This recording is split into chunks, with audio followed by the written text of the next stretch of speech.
পিছু করতে করতে স্কুলেও চলে এসেছে। আবে সালে, আরে এ তো আমার পিছু ছাড়া নামই নিচ্ছে না। কিছু একটা ব্যবস্থা করতেই হবে আজকে। এই সাপটা দিয়েই ওকে আজকে ভয় দেখাবো, এটাই ঠিক আছে।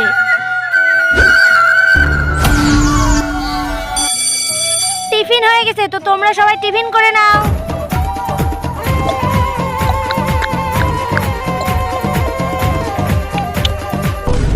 আরে এ আবার আমার সাপটা কিভাবে পেলো?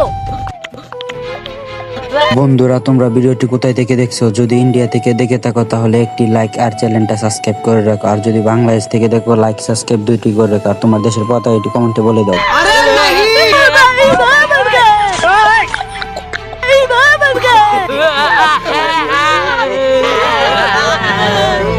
আমার বাঘের বাচ্চা, ওকে স্কুল থেকে বের করে দেয়। এই নে